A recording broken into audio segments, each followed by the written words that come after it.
Senator, thank you for taking some time. Let's talk about where things stand. And I saw that you put something out today, sort of teeing up the suggestion that I have heard from Senator Ward as well, that the governor use his powers and move some money over from the public transit trust fund. Why are you suggesting that he do this on his own? Explain your thinking on this. So obviously, I've seen so much in terms of highlighting what the crisis would be down in Philadelphia. I see a lot of press releases. I see a lot of protests and taking over member offices, and talking about this. And here we've been sitting with a plan that we actually worked with the administration and Leader Bradford on throughout the summer, which all of a sudden became a no-go once it was introduced the day the Senate passed it. And I'm thinking, okay. So now you don't want to go this route in a way that we were able to get everyone on board, doing a normal process that we always do and going through special accounts. We always analyze special accounts to see how the revenue, whether it's overperforming versus what's being historically spent in those accounts. And every year, this is a process we always go through as appropriations. And so all of a sudden, that's not good enough. And quite frankly, if things are at such a crisis mode as the governor is saying and touting, then he also has the ability in law that he could use for 1 year, could actually go into that fund and have one-time funding to go while we continue to hammer out this deal. Because there's a lot more to this than just the money. This goes back for a while, even back beyond our appropriations hearings, where there's certain expectations that we expect them that they've always talked about in terms of SEPTA, related to addressing the fare jumping, related to addressing the cleanliness. And one of the things that really frustrated us is, unlike most of the transit systems across the state, they told us that they paused their efficiency route evaluations because they first wanted to see where the money goes. And that's kind of backwards. As someone who used to oversee as a commissioner the South Central Transit Authority, we merged Red Rose and BARDA back in the day. It's something we do very regularly is, okay, there's minimal ridership on this line, so we're going to move it to a micro transit type of system. You move things around to make sure you're using the best of your dollars and making go the furthest. And then when you talk about the special prosecutor, which always is, we shouldn't have to do that from Harrisburg in order to try our best to keep SEPTA riders safe. But these are the concerns we hear about from people in Philadelphia.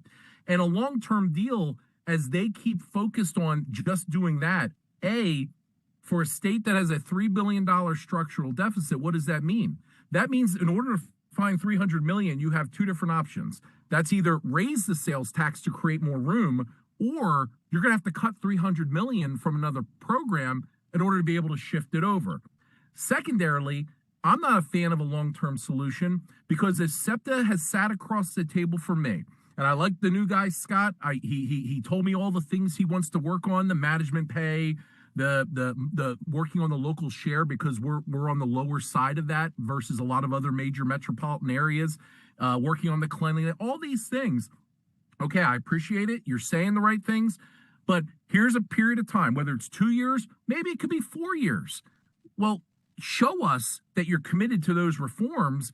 We found this money that's not being utilized. The administration and the House Democrats didn't even know the money was there at that amount. And when we went through it line by line, all the different projects off into the future, it was less than half of what's in that fund. This helps us as a Commonwealth as well, as we're getting our feet under us coming out of COVID as well. And the federal funding ending now is that we have this structural deficit we need to work on. We shouldn't have to unwind our fiscal stability or drain our limited reserves when, they're sitting on $400 million in reserves themselves. This is a perfect solution. We got everyone on board for this, and then it turned like on a dime. So either they need to quit doing all the making of the noise and get back into the Capitol. And trust me and my team have been here every day throughout the summer, weekends, trying to iron out this budget. Come talk to us, either finish up this deal, or Governor, you have the ability, as much as you talk about this, you have the ability to get those funds out the door for this time as those talks continue. And that's what the frustration is right now. The fact that you are suggesting that he do this on his own, raises the question of are you really that far apart that you can't just get the deal done? Well, I would say this, where we're far apart is the fact that they seem to be demanding some sort of long-term solution right now. I would make an argument. What's wrong with that?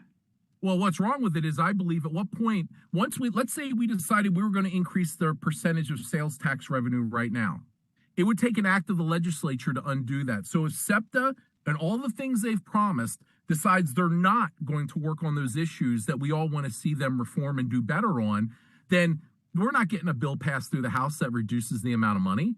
So here we're giving them the money and saying, okay, for the long-term part of this, work on the solutions, show us that you were serious about what you said you were going to do, and then we'll have the conversation about the long-term funding. That's the huge philosophical differences going on right now on this very issue. But when you combine that with the fact that the Commonwealth has a $3 billion structural deficit, and we would literally have to cut it from other areas of the budget in order to shift money over to them, that's a real problem. And, we got all our members on board with this, even knowing that we're already the fourth highest funded in terms of transit in the entire country from the state of Pennsylvania. And they still kind of want to be focused on just the long-term solution. The long-term solution is not going to happen. And so not going to happen even in conjunction with using money from that fund? No, we're going to use this funds, which matched what the governor claimed SEPTA needed for a period of a short window in exchange for them showing that they're going to do the reforms that we have talked about. And if they're not willing to commit to doing the reforms and showing it, and their attitude is just give us the money, I don't see how a deal gets done. And he might as well use this one-time authority that he has under current law that give them the money to get them through the next fiscal year. So let me ask you about I understand that you want the accountability, and that is something that the House picked up as well and said, okay, we're going to take some of the suggestions that were made by Senator Pecosi and Senator Ferry for the accountability piece of things and put it in that last bill that they passed. Are those particular accountability measures that the senators asked for and that the House Democrats put in that bill that they passed, are those accountability measures not good enough in your mind? No, the problem with the bills they pass is they want to utilize sales tax revenue as the long-term funding solution. Well, I'm not talking in the funding piece. I'm just talking about in the accountability piece. That seems like that's an important thing. For some reason, and that's more for the folks in Philadelphia and the surrounding areas to decide, they are very much opposed to extending the special prosecutor, where we give the attorney general concurrent jurisdiction. We obviously have been pushing up in penalties on assaults on transit workers and things of that nature. We want to see technologies in place that will absolutely start to curb this annual 50 million loss in fare jumpers.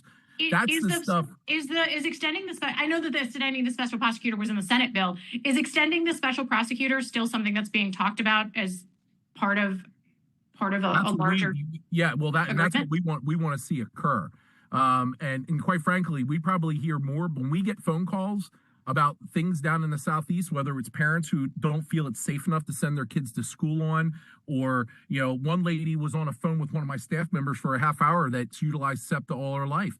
And she said she's just astounded. 17, young people will jump on the bus, ignore the fare bus, and the driver's scared to death to even say anything to them out of fear of getting assaulted or shot or anything like that. Like, we have to incorporate an air of safety into this, because I believe the safety aspect's also coming into play when it comes to that ridership rebounding to bigger levels on the system. Given and I'm familiar with the special prosecutor, and I've interviewed the special prosecutor as well as the attorney general about it. That actually continues, I think, through next year. So you actually have an extra year to do this. Why do you feel like you have to extend that now? Couldn't you just work on it next year, given all of the other things and the very late hour that we're in? Well, but potentially, I mean, listen, it's all up for discussion. I would say that, remember, it's concurrent jurisdiction, and we're not seeing really any activity on the local side of the prosecutorial end of this thing. So we believe it's going to need to go beyond a year in order for it to keep going. I don't know what it's going to take down there for the local district attorneys. Well, my point is you could do this next year, because it still extends through 2026. But we're not. But then they're going to want us to buy that next year as well. They're opposed to it now. The question is why? Why would they be opposed to that? And because it's clearly has been an outcry by people down there and a huge concern, even driving us to have to do a special prosecutor to begin with, which is, in my mind, it's just surreal. I mean, you know what the opposition is too, and I'm sure you're familiar with the concerns that DA Krasner has raised, that people have voted for him and elected him, and he's up for re-election again. So we'll see what happens. He does now have a general election opponent. Well, let me ask you about something else, because but to button this up, though, that's an issue in the negotiations, extending that special prosecutor. It's definitely one of the issues. The other is the authority to give them to do some digital advertising, like other big cities are doing, that could generate more revenue for them. But probably the biggest component is their desire to have long-term funding for a state that's actually struggling fiscally itself, versus the short-term one and being able to tie it to accountability and revisiting that. That seems to be where a lot of our members in caucus are set. Okay. There were some school officials in Harrisburg today. I don't know if you saw any of their comments, but I was watching from here. We were getting a feed of it. And there were folks from Montgomery County. There were folks from Reading. There was somebody from Lancaster, who I believe that may be part of your district. Yep. Raising concerns about the money they're not getting because this budget isn't done. Why is this taking so long? So I'll answer clearly. And I've been on the other end of this back in Governor Wolf's first year with a budget that went till late December, and when I was a county commissioner, and I understand the impacts it causes on cash flow for entities. But here's the clearest I can be on this, is that math is math. And if you can bear with me here, the Commonwealth of Pennsylvania is going to take in about $47 billion of revenue this year. I mean, whether it's the IFO, whether it's administration, they're not too far off from each other. Right off the bat, you have about 1.8 to 2.2 billion, and it's been trending on the higher side. Right off the top is tax refunds. People who take deductions, all that, it goes right back out the door. So let's say generally we're talking about $45 billion that we have to appropriate. We have a House that keeps passing the budgets and keeps pushing about a $50.6 billion budget, and the governor who proposed a $51.5 billion budget in a state that already had a $3 billion budget hole. What this would guarantee is that if we would pass those kind of spending numbers, is that we would be faced with basically almost entirely emptying out our entire rainy day fund next year, which means bond downgrades, paying more for our debt, negative outlooks, and then the following year, you have no money. You'll have close to an $8 billion hole, and what are you left with? You're left with massive tax increases or massive program cuts or a combination of both. That's the fiscal cliff that, if anyone's been watching going back to the appropriations hearings, it's been a conversation for years. I'll give you another example. We understood that we need to get money moving out the door. It's one of the reasons the Senate passed the $47.6 billion budget a couple weeks ago. It would have funded everyone at current levels. We knew we had to reopen it to get to the Medicaid and entitlement stuff eventually in regards to that.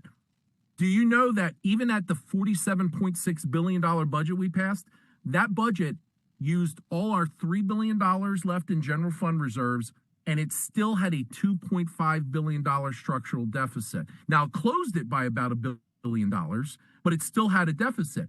And now we have folks that want to spend way beyond that. And so it's a real critical point in a state that's aging rapidly, that's losing its young people, its future workforce and tax base that keeps shrinking. And what we have is an issue that our spending in Pennsylvania, especially post-COVID, and the federal dollars that came in, people were spending money left and right in operational areas as well. Well, that's all come back to haunt them. And now the reality is setting in, and this is what we have as a Commonwealth. And if we're going to remain economically and demographically competitive, that we have to maintain the fiscal stability of this Commonwealth. And that's been the biggest crux of why the budget's not done yet. The math is the math. And, a lot of hard work went into going from having no money in reserves, being the worst in the country, and now we're at a middle of the pack. We've had bond upgrades. We've had positive outlooks. We're saving money on bond reissuances. It's all going to be undone if we would go with their spending numbers. So that's where the crux of this battle is right now in Harrisburg, is because it matters. And we warned that this is where it's been going for the last couple of years. And now we're here. And there's some people who say they don't care, just spend the budget. I have leaders on the other side of the building who say on live podcasts or interviews that there is no structural deficit. Oh, we have $11 billion. That is so beyond misleading in this discussion that the Commonwealth has a real fiscal problem right now. So, but given the fact that, I'm going to go back to the school leaders, you understand the situation that they're in. And I understand what you're saying about looking at the bigger picture and looking at years from now. But this year, they're having trouble paying their bills and having to borrow money or put stuff off. What do you say to those school leaders who are in a tough spot right now, waiting for you? Well, I would say this. Watch very closely, because the body that actually put forth a budget and got every member on board to keep funds flowing, it took the other side of the building with the House Democrats to come in less than 24 hours to kill it. And what they are using is their leverage is the money we want to start getting flowing. They are denying because they want this massive spending number increased. That's what's holding this up. And listen, as a commissioner, I get it, because I went through it with children and youth, kids with developmental disabilities, people with drug and alcohol addiction, across the board. And I know that it's tough, and some schools are going to burn through their cash reserves faster than others. We're going to have more conversations, and if the Senate's got to put forth another bill to get funds flowing. But the one thing that we can't do is I can't borrow money. I can't print money. I can't borrow it to use for operational. By law, is that the math's the math. And what they're trying to do is completely drive us off the fiscal cliff in the name of, oh, we just want to spend more, when in reality is a way we can get funds flowing right now without jeopardizing the Commonwealth's fiscal standing. And that is and has been the holdup. All right, Senator, I'll have to leave it there, but I appreciate you walking me through your thoughts on where things are, and I hope we'll have a chance to talk again. Oh, anytime.